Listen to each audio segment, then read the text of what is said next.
ही reel ऐतिहासिक संदर्भांवर आधारित असून संशोधन व उपलब्ध माहितीच्या आधारे तयार केली आहे. प्रस्तुत माहिती ही ऐतिहासिक घटनांचे योग्यतेने सादरीकरण करण्याचा एक प्रयत्न आहे. काही बाबतीत ऐतिहासिक स्रोतांमध्ये मतभेद आढळू शकतात. या रीलमधील दृश्ये आणि संवाद केवळ ऐतिहासिक घटनांचे प्रभावी सादरीकरण करण्यासाठी आहेत. कोणत्याही समाज, गट, व्यक्ती किंवा भावना दुखावण्याचा आमचा हेतू नाही.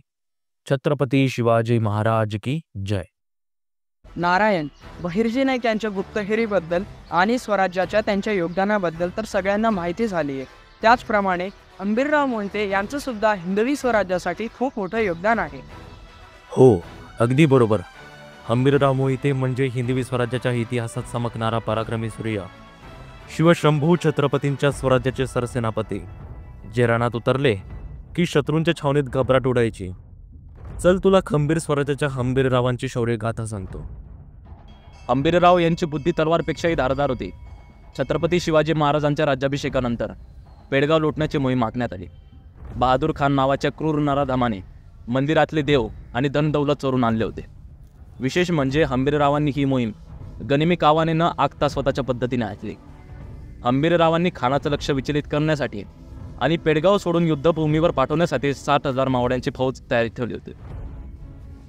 बहादूर खानाकडे 35,000ची फौज होती.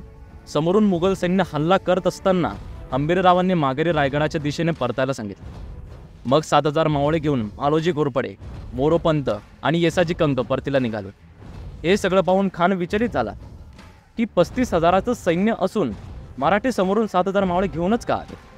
खान आणि त्याचं सैन्य युद्धभूमीवर असताना हंबीररावांनी पेडगाववर हल्ला केला आणि देव व दौलत सुखरूप रायगडी आणले.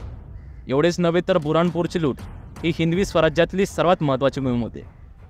छत्रपती संभाजी महाराजांच्या दूरदृष्टीने आणि सरसेनापती हंबीररावांच्या रणनीतीने ही मोहीम सजलेली होती. या दोघांनी अचूक योजना आखून बुराणपूरवर हल्ला चढवला आणि काही तासातच मोठ्या विजयाची नोंद झाली. ही केवळ लूट नव्हे तर ती हिंदवी स्वराज्यासाठीचा सशक्त संदेश होता. रावांनी अनेक मोहिमा लढून हिंदवी स्वराज्यासाठी दिलेलं खूप मोठं योगदान आहे. खरंय, धन्य ही महाराष्ट्राची माती जिथे हंबीरराव मोहितेंसारखा निष्ठावान शूर सरसेनापती जन्माला आला.